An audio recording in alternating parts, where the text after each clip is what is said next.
오늘 말씀을 보면 돈을 사랑하지 말라라고 하나님께서 우리들에게 말씀을 하십니다. 이 말을 오해해서는 또 안 되는데, 돈이 필요 없다, 그런 의미는 절대로 아닙니다. 우리가 살아가는데 돈은 필요하죠. 돈의 기능이 여러 가지가 있는데 그 중에서 가장 대표적인 것이 물건을 서로 교환하는데 필요한 도구입니다. 교환 수단으로서 돈의 역할이 있죠. 냉장고 살 때 여러분이 쌀을 가지고 가서 냉장고와 바꾸는 것이 아니지 않습니까? 돈은 물건을 살 때 반드시 필요하죠. 그래서 돈은 교환의 수단이 됩니다.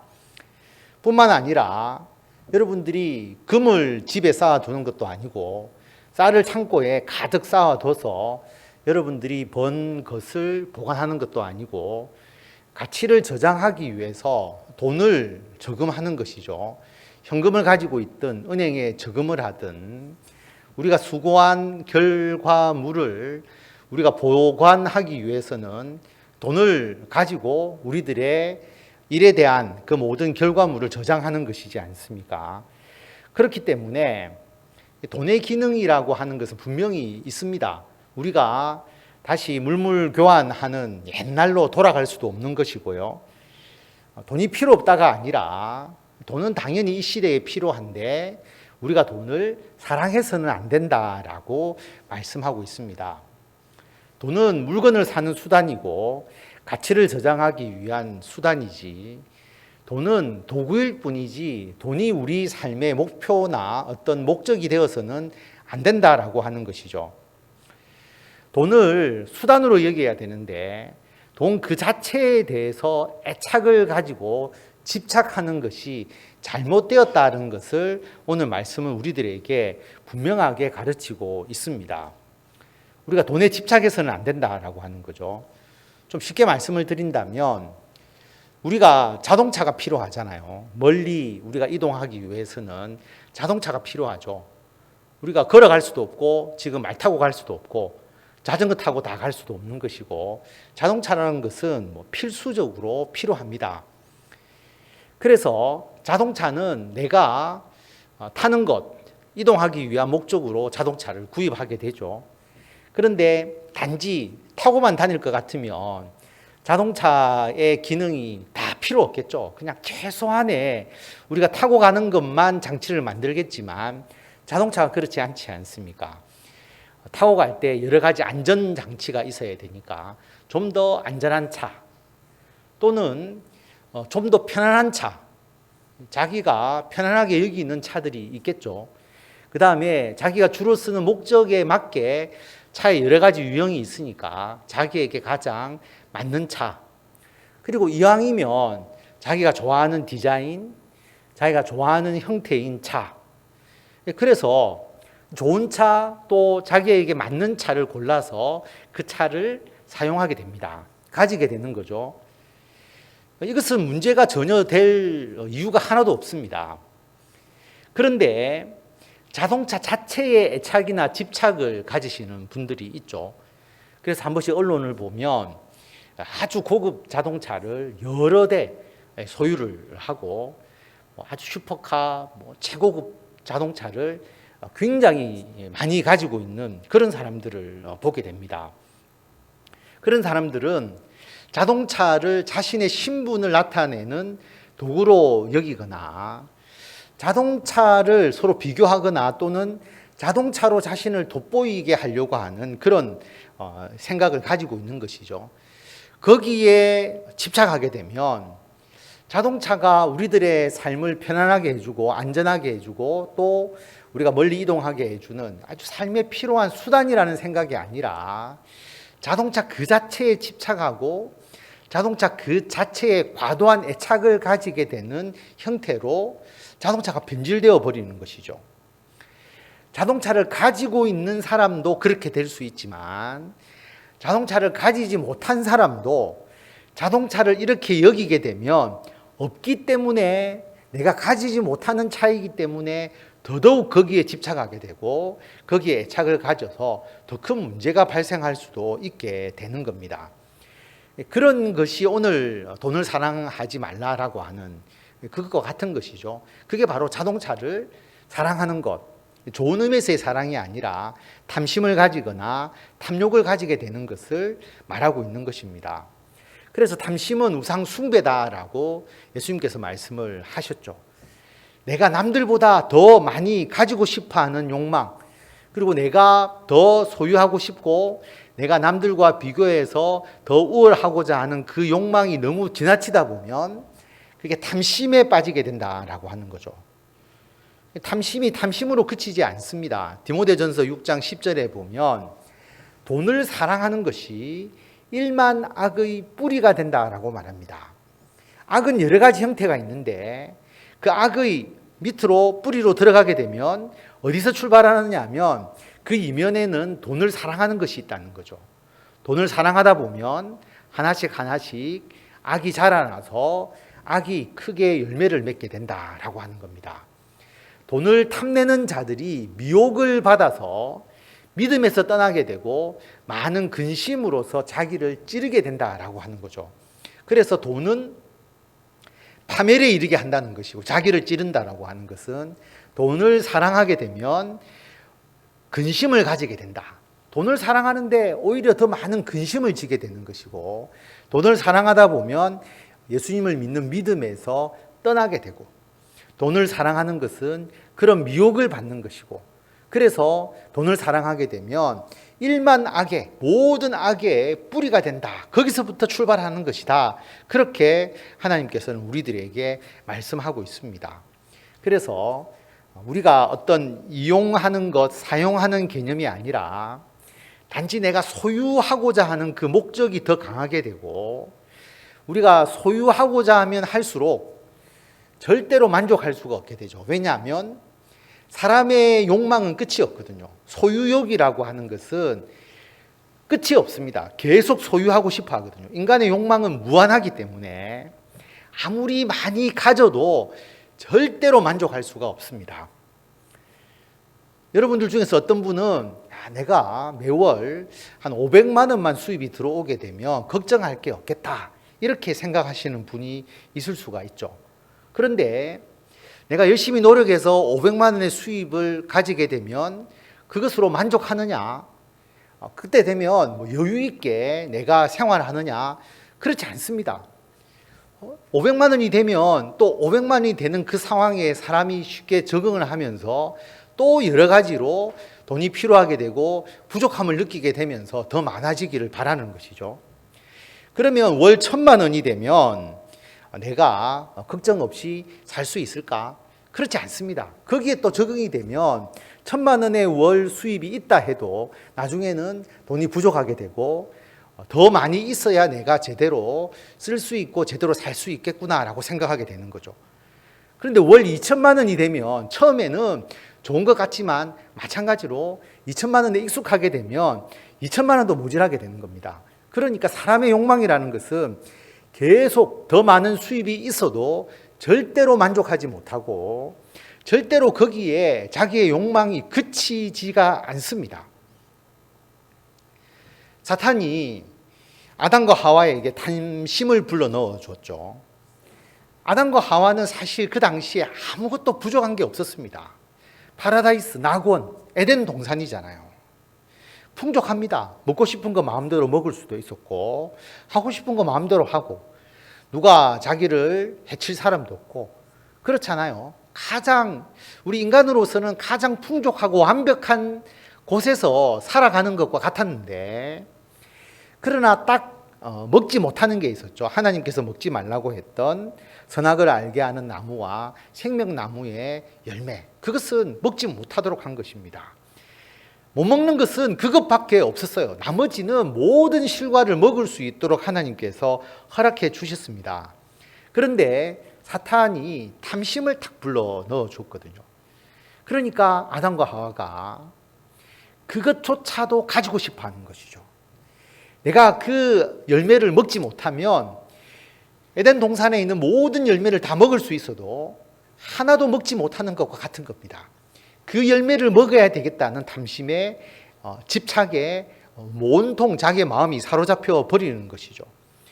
결국은 인간으로서 완벽하게 누리고 있지만 신의 영역, 하나님과 같이 선악을 알게 되고 하나님같이 되어야 된다라고 하는 사탄의 유혹에 빠지게 되니까 자기가 하나님의 경지에 이르지 못하게 되면 결코 만족할 수 없는 상황이 되어버린 겁니다. 그래서 하나님의 말씀을 어기고 선악을 알게 하는 나무의 열매를 먹게 되잖아요. 그 탐심을 사탄이 심어준 겁니다. 그러니까 지금의 삶에 만족하지 못하고 선악을 알게 하는 나무의 열매를 먹게 되어버린 거죠. 도저히 참을 수가 없었던 겁니다. 하나님께서 금지하는 것임에도 불구하고 그것을 먹게 되었고, 결국 탐심이라는 것은 하나님의 말씀을 떠나게 하는 것이고 탐심은 우상을 숭배하는 것과 같다라고 분명하게 말씀을 합니다. 그래서 하나님께서는 우리들에게 이 돈에 대한 탐심을 버리라라고 말합니다. 근데 돈은 수단이잖아요. 돈뿐만 아니라 더 확대해서 보면 재물에 대한 것, 어떤 물건에 대한 것, 어떤 금이나 토지나 금물이나 어떤 재산이나 모든 것, 하나님 외에 그 물질적인 모든 것에 대한 탐심을 버리라라고 그렇게 말합니다.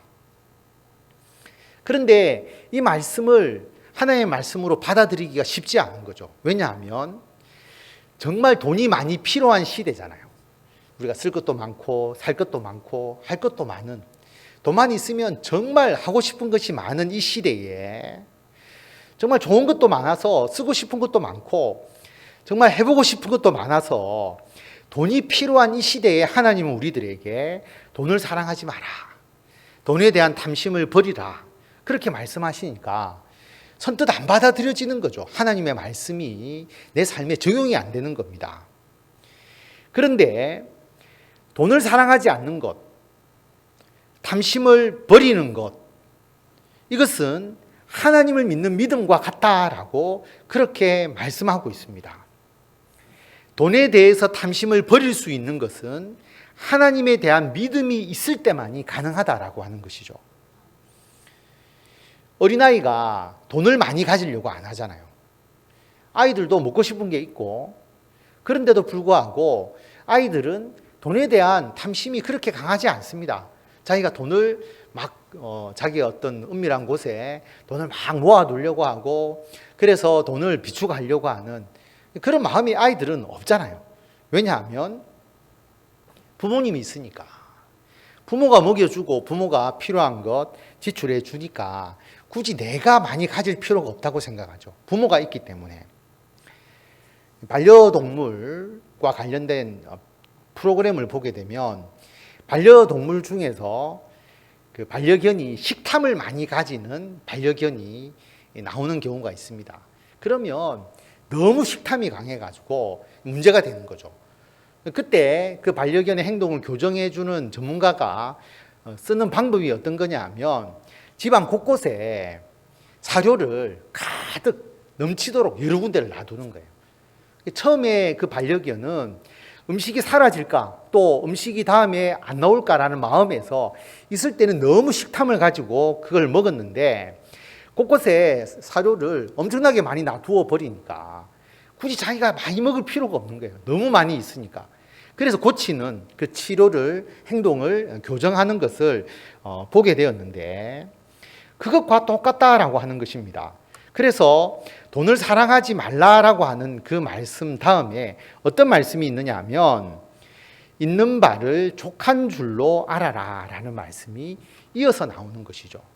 그리고 더 나아가서 뭐라고 말씀하시느냐 하면 하나님께서 친히 말씀하시기를 내가 결코 너희를 버리지 않겠다, 내가 너희를 떠나지 않겠다고 하나님께서 말씀을 하십니다. 하나님이 결코 버리지 않겠다고 하시고 결코 떠나지 않겠다고 말씀하시기 때문에 우리는 돈을 의지하거나 돈을 사랑하지 않고 하나님을 사랑하는 겁니다. 하나님을 의지하는 것이죠. 그래서 신명기 31장 6절에 보면 이 말씀을 인용한 것인데요. 너희는 강하고 담대하라, 두려워하지 마라, 그들 앞에서 떨지 마라. 가나안 땅에 들어가서 그 백성들, 그 이방 민족들 앞에서 떨지 마라. 왜냐하면 하나님 여호와가 너와 함께 가신다. 하나님이 너를 떠나지 않는다. 버리지 아니할 것이다. 그러므로 담대하게 가나안 땅에 들어가라고 말씀을 하시는 것이거든요. 그럼 이 말씀이 우리들의 일상생활 가운데서도 적용이 되는 겁니다. 돈에 집착하지 마라. 하나님을 믿고 의지해라. 하나님께서 우리들의 문제를 결코 그냥 놔두지 않으신다라고 하는 거죠. 하나님은 우리들이 먹고 쓰고 그리고 우리들에게 필요한 의식주 그 모든 문제가 필요한다는 것을 하나님이 알고 계시다라고 분명히 말씀을 하셨잖아요. 그래서 우리가 하나님을 믿고 의지한다면 이런 돈을 사랑하거나 돈을 집착하는 우리들의 행동의 부분들이 사라져 나가야 되는 겁니다.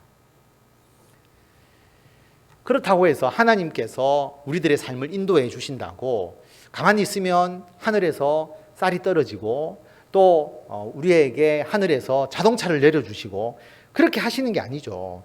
하나님은 우리들의 삶에 우리가 필요한 것을 쓰고 먹고 살아갈 수 있도록 하나님은 우리들에게 돈을 주십니다. 지금은 돈을 버는 시대잖아요. 돈이 어떤 교환과 저장의 수단이기 때문에 하나님은 직접 쌀을 주시지도 않고 직접 자동차를 주시지도 않고 우리들에게 돈을 주시거든요. 돈을 통해서 그것을 사거나 할 수 있도록 해주시는 거잖아요. 그런데 하나님의 은총이 우리들에게 돈으로 임하지만 우리는 그 돈을 바라보는 것이 아니라 우리는 그 돈을 주시는 하나님을 바라보는 것입니다. 하나님이 돈을 주시기 때문에 우리는 하나님을 바라보고 하나님을 의지해야 하는 것입니다. 이스라엘 백성들이 출애굽하고 난 뒤에 하나님께서 만나를 주셨잖아요. 만나가 없으면 광야에서 다 굶어 죽었을 겁니다. 일종의 그 곡식과 같은 존재였거든요. 만나가. 그래서 생존을 위한 음식이었죠. 그러니까 그들은 늘 만나를 거두어야 되고 자기가 거두어서 그 만나를 먹지 않으면 이스라엘 백성들은 죽음입니다. 죽잖아요. 그리고 게을러서 조금밖에 못 거두면 조금밖에 못 먹게 되어 있죠. 자기가 거두어서 먹어야 되는 겁니다. 그래서 이스라엘 백성들이 시간이 지나다 보면 그 만나에 관심을 가지기가 쉽잖아요. 오늘은 만나를 얼마나 거둘까? 그리고 오늘은 만나를 얼마나 먹어야 될까? 만나에 집중할 수가 쉬운데 중요한 것은 그 만나가 아니라 만나를 주시는 하나님이다라고 하는 것이죠.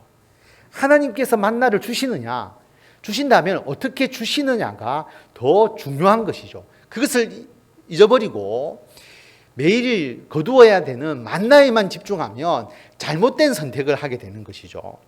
예를 들어서 하나님께서 안식일에는 너희들이 들에 나가봐야 광야에 나가봐야 만나 구하지 못한다. 그랬는데 이스라엘 백성들은 안식일에 만나를 구하러 나간 사람들이 있었거든요. 그리고 안식일 전날에는 평소보다 2배를 더 거두어라 라고 말씀을 하셨는데 게으르고 귀찮아서 그냥 안식일 전날에 평소만큼만 똑같이 만나를 거두게 되면 안식일 날은 굶어야 되는 거죠. 식량이 반으로 줄어들게 되는 것이잖아요. 그리고 분명히 많이 거두지 말라고 했는데 욕심이 생겨서 많이 거두어서 그날 먹지 못하고 다음 날로 넘어가게 되면 벌레가 생기고 상해서 먹을 수 없게 되어버리거든요. 이것은 만나라는 그 곡식의 특성이 아니고 하나님께서 만나를 그렇게 하신 겁니다. 만나를 주시면서 그렇게 하도록 하나님께서 원칙을 정해놓으신 것이거든요.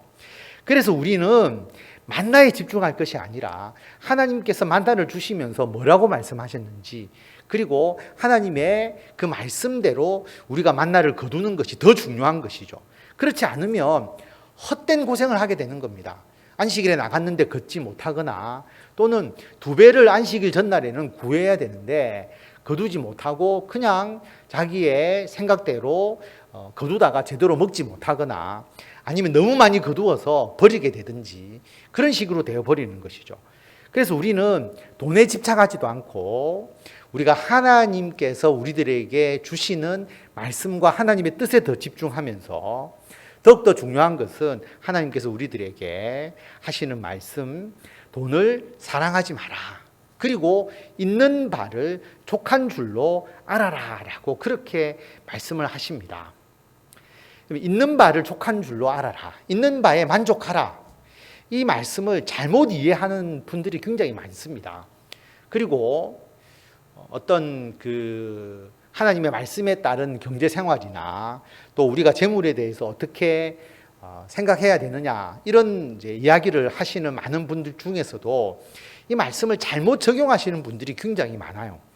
어떤 분은 그리스도인들은 가난하게 살아야 된다. 또는 좀 청빈하게 살아야 된다. 그렇게 이야기하시는 분이 있고요. 또 어떤 분은 너무 극단적으로 청부, 깨끗한 부자가 되어야 된다. 이렇게 이야기하시는 분도 있는데 사실은 모두가 틀렸습니다. 하나님은 가난하도록 하지도 아니하시고요. 그리고 깨끗한 부자가 되도록 하지도 아니하십니다. 하나님 우리들에게 가난해서 먹지 못하게 하거나 그리고 우리가 아주 힘들게 살아가도록 그렇게 말씀하시지도 않고요. 하나님은 풍족하여서 또 우리들에게 내가 너를 통해서 다른 사람들에게 나누어 주고 베풀어 주도록 그렇게 너를 부자가 되게 하겠다. 그렇게도 말씀하지 아니하십니다. 하나님의 뜻은 뭐냐 하면 있는 바를 족한 줄로 여겨라. 있는 바에 만족하라라고 하는 것이죠. 이 말씀이 굉장히 오묘한 뜻을 가지고 있습니다. 잘 들으셔야 되는데, 자, 지금 100만 원을 벌고 있다면 너는 그 100만 원에 만족해라.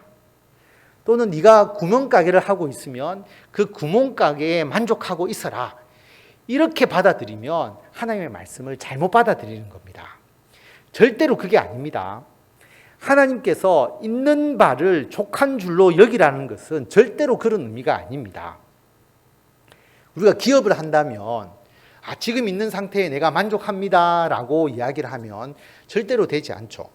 기업을 한다면 열심히 일해서 그 기업을 더 큰 기업으로 성장시키려고 노력을 해야 됩니다. 그것을 위해서 기도하고 더 열심히 일을 해야 하는 것이죠. 한 달에 우리가 200만 원을 번다면 300만 원, 400만 원으로 내 수입을 늘리려고 더 힘써야 하는 겁니다. 젊은 청년이라면 단순 일자리로 해서 내가 일하고 있다면 더 고급 일자리나 또는 단순한 일이 아니라 숙련된 전문가로서 나아가도록 더 힘써야 하는 것이죠. 그렇게 가는 것이 당연한 것입니다. 우리 그리스도인들이라면 기도하면서 열심히 노력해서 그런 방향으로 나아가야 되는 것이죠. 자, 그런데 뭐가 다르냐 하면 내가 앞으로 더 높은 소득을 얻을 수 있도록 되는 일들 또는 내가 더 많은 수입을 얻을 수 있도록 하는 분이 누구시냐 하면 하나님이시라고 하는 겁니다. 그래서 나는 기도하고 내가 최선의 노력을 다하고 하나님의 영광을 위해서 쓰임을 받기를 원하면서 나는 열심히 일할 뿐이지 그 결과에 대해서 집착하면 안 된다라고 하는 거죠. 그 결과는 내가 일한 것의 결과가 아니라 대가가 아니라 하나님께서 주시는 것이다라고 하는 겁니다. 그래서 우리들에게 고소득이 되도록 하나님께서 키워주시고 얻게 주신다면 우리는 하나님께 감사하는 거죠. 내가 잘해서 된 것이 아니고 내가 고급 기술자가 되어서 그 길을 걷게 되고 그렇게 성장하게 된다면 역시 하나님께 감사하는 것입니다. 돈을 점점 많이 벌게 된다고 해도 하나님께 감사하는 것이고요. 내가 열심히 최선을 다했는데 내가 생각하는 것만큼 돈이 많이 벌려지지 않는다고 해도 하나님께서 주신 것이기 때문에 그 수준에서 감사하는 것이죠. 다시 말하면 모든 것이 전적으로 하나님의 뜻이고 나는 하나님께서 주시는 것에 만족한다라고 하는 마음, 이것이 있는 바를 족하게 여기라고 하는 말씀입니다. 우리가 잘 아는 포도원 농부의 비유에 있잖아요. 포도원의 주인이 품꾼을 데려다가 쓰잖아요. 그런데 어떤 사람은 1시간 일했는데 1달란트를 받았죠. 요즘은 말하면 대박을 친 거잖아요. 1시간만 일했는데 하루치의 일당을 받은 겁니다. 그러면 몇 배의 수익을 올린 거나 마찬가지입니까? 그러니까 어떤 사람은 정말 짧게 쉽게 일했는데 크게 대박을 터뜨려가지고 돈을 많이 벌었다라고 하는 사람도 있고, 어떤 사람은 아침에 일찍 들어가가지고 온종일 정말 그 무더울 때 쉬지 않고 일했는데 1달란트를 받거든요. 그럼 이 사람은 1시간 일하고 1달란트 받는 사람을 보면서 야, 나는 뭐냐, 참 저 사람은 운이 좋다, 그렇게 생각할 것이잖아요. 그래서 뭔가 손해보는 느낌이고, 1시간 일해서 1달란트 받은 사람은 자기가 굉장히 복을 받은 것이고, 그리고 자기가 정말 어떤 큰 이득을 보았다라고 생각하기 쉬운데 그게 아니다는 거죠. 주는 것은 포도원의 주인입니다. 그래서 그것을 주신 분이 하나님이시다라고 하는 것이죠. 우리가 1시간 일해서 1달란트를 받든 또는 하루 종일 일해서 1달란트를 받든 그것은 주인이 우리들에게 주시는 것, 하나님이 우리들에게 주시는 것이라고 우리가 감사할 수 있어야 한다는 것을 말씀하고 있는 겁니다. 그래서 여러분, 우리가 나는 다른 사람보다 돈을 더 많이 벌기 위해서 내가 노력해야지, 또는 내가 더 공부하거나 또 내가 더 열심히 숙련을 해서 또 내가 더욱더 지혜를 발휘해서 내가 더 큰 수입을 가져야지 생각하는 것은 전혀 문제가 없고, 우리가 기도하면서 그 방향으로 나아가야 하지만 그 결과에 집착하면 안 된다는 것이죠.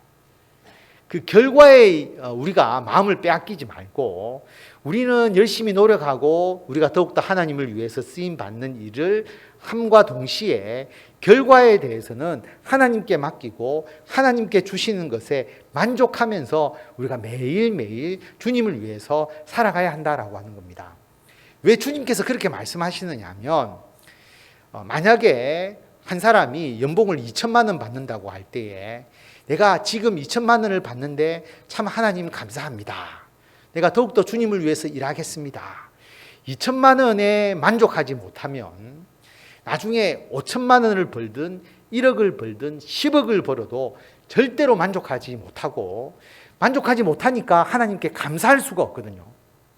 그런데 지금 내가 2천만 원의 소득이 되는데 그 소득에 대해서도 하나님께서 나에게 주신 것에 대해서 감사하고 만족하고, 그리고 내가 하나님의 일을 위해서 더 크게 쓰임받기 위해서 더 열심히 일하고 더 노력하고 더 기도하면서 주님의 나라를 위해서 힘쓸 때에 하나님께서 더 풍성한 은혜를 주시면 더 감사하게 되고, 더 많이 주셔서 1억 원의 수입을 얻게 되면 더 만족하고 더 감사하게 되고, 거기에 대해서 더 열심히 일하고 더 노력하고 하나님의 일을 위해서 힘쓸 때에 10억이 20억이 될 수 있고 20억이 30억이 될 때 감사하게 되는 것이고요.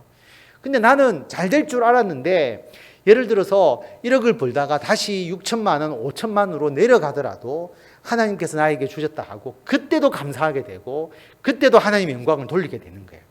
그래서 우리가 있는 모든 그 수준에서 만족하고 감사할 수 있다면 우리가 돈을 사랑하거나 돈에 집착하는 것이 아니라 하나님만을 바라보고 살아가는 것이고 우리가 진정으로 기뻐할 수 있는 것이죠. 그래서 하나님은 가난하게 하시는 분도 아니고 우리를 청부, 깨끗한 부자가 되게 하시는 것도 아니고 공식이 있는 것이 아닙니다. 우리가 하는 일에 따라서 또 우리가 하는 노력에 따라서 당연한 결과가 나타나는 것도 아니고요. 우리 그리스도인들은 열심히 주님을 위해서 일하려고 하고 준비하고 더 지혜를 모으고 더 하나님께 기도하며 더 넓은 지경을 경작하기 위한 우리들의 간절한 바람과 열심과 헌신이 있을 뿐이지 그 모든 결과에 대해서는 하나님께 맡기고 무조건 감사하고 하나님께 온전히 의지해야 된다는 것을 우리에게 말씀하고 있는 것입니다. 그래서 히브리서 13장 6절에 보면 우리가 담대히 말하되 주는 나를 돕는 이시니 내가 무서워하지 아니하겠노라. 사람이 내게 어찌하리요. 여러분, 하나님이 우리를 위하시는데 감히 누가 우리를 대적하겠느냐. 그리고 누가 우리의 길을 막을 수 있겠느냐. 사람을 보지 않는다는 겁니다. 그런데 우리들이 일을 하는 것의 결과를 사람을 의지하게 되면 저 사람을 통해서 내가 더 큰 수익을 얻거나 저 사람을 통해서 내가 더 높은 자리에 가거나 저 사람을 통해서 나의 영향력이 커져야 된다라고 생각하고 그 사람에게 집착하게 되는데 그러면은 하나님을 바라보는 게 아니고요. 그 사람을 바라보게 되는 것이고 그 사람의 의도대로 움직이게 되는 것이거든요. 그래서 하나님께서 주는 나를 돕는 이시니 내가 무서워하지 아니하겠노라. 사람이 내게 어찌하리요. 하나님만이 나를 주관하신다고 우리가 고백하고 행동하도록 우리들에게 말씀을 하십니다. 그래서 돈을 더 많이 벌기 위해서 사람을 바라보지 마라. 그 누구도 우리의 수입을 결정할 수 없다. 하나님은 주시는 것이고 그 사람은 단지 하나님의 도구일 뿐이다 라고 우리들에게 말씀하고 있는 것입니다. 오늘 말씀을 통해서 여러분, 금년도에 여러분이 벌어들인 수입에 대해서 1차적으로 만족하셔야 되고 하나님께 감사하셔야 됩니다. 왜냐하면 하나님께서 그것을 주신 것이거든요. 그런데 우리가 이 수준에 만족하고 있어서는 되지 않습니다. 우리는 더 큰 하나님의 일을 해야 되고 더 넓은 하나님의 지경을 경작해야 되고, 특히 청년은 장기적으로 웅대한 비전을 가지고 내가 하나님의 더 큰 쓰임을 받기 위해서 기도하면서 지금 노력해야 될 일을 위해서 힘쓰고 나아가야 되는 것이죠. 그래서 우리 모두는 더 좋은 기술, 더 많은 고객, 더 영향력이 있는 기업, 더 높은 소득, 더 큰 하나님의 영광을 위해서 우리가 쓰임 받을 수 있도록 기도하고 노력해 나가야 합니다. 내가 게으르고 나태하거나 또는 체념적으로 되어서 이 상태면 충분해, 하나님이 만족하라고 했으니까 나는 이 수준에 머물러 있을 거야 라고 생각한다면 머무르는 게 아니라 도태되어 버리는 겁니다. 하나님의 쓰임을 받지 못하게 되는 거예요. 그래서 우리는 하나님께 더 큰 쓰임을 받고 더 많은 주의 일을 하기 위해서 하나님께 기도해야 되고 노력해야 되고, 하나님께서 나에게 주의 일을 하기 위해서 재물과 돈을 주실 것이다 라고 하는 것을 기대하면서 우리는 일하는 것입니다. 그런데 그 결과가 우리들이 원하는 것만큼 큰 소득이 있을 수도 있고 더 적은 소득이 있을 수도 있지만, 우리가 하나님의 뜻에 따라서 기도하면서 열심히 노력하고 일해서 거둔 것이라면 그 결과에 대해서 우리가 실망하거나 또는 자랑할 것이 아니고 하나님께서 나에게 주신 것임을 믿고 우리가 감사해야 되는 것이죠. 그 결과에 대해서 만족해야 하는 겁니다. 그래서 우리가 뭐라고 생각해야 되느냐 하면, 우리가 금년도에 벌어들인 소득에 대해서 하나님 감사합니다, 저는 충분히 가지고 있습니다 라고 고백할 수 있어야 되는 겁니다. 지금의 수준에서. 그래야 하나님께서 더 큰 소득을 주시고 더 큰 영역을 우리들에게 주셨을 때도 하나님 충분히 가지고 있습니다, 하나님 감사합니다 라고 나올 수가 있고요. 인간의 욕망은 무한하지만 예수 그리스도 안에서는 모든 소득 수준에서 하나님께 감사하고 충분히 가지고 있습니다, 하나님의 은혜에 감사하는 그런 우리가 될 수가 있는 것입니다. 하나님께서는 그것을 우리에게 말씀을 하시거든요. 그리고 하나님께서 우리들에게 요구하시는 것, 내가 너의 소득을 너가 필요한 것만큼 내가 책임져 준다. 그래서 어떤 사람도 우리들의 삶을 주관할 수 없고 하나님께서 우리들의 소득을 책임져 주신다라고 분명하게 말씀을 하고 있으니까, 내가 원하는 수준이 아니라 하나님께서 나를 통해서 일하고자 하시는 그 수준으로 하나님께서 우리를 이끌어 주신다, 그렇게 하게 해주신다고 분명히 말씀하시니까 하나님만을 의지하면서 하나님께 영광을 위해서 쓰임받기를 원하시고, 금년도에 이룬 성과, 우리가 게으르거나 또 우리가 악을 행하거나 잘못을 해서 우리에게 어떤 문제가 있어서 우리들이 소득이 줄어든 것이 아니라면 하나님께서 나에게 주신 것이라 생각하고 이 수준에서 감사하고, 내년도에 더 큰 하나님의 일을 위해서 여러분 기도하고 준비하고 계획해서 여러분 더욱더 나아가시고,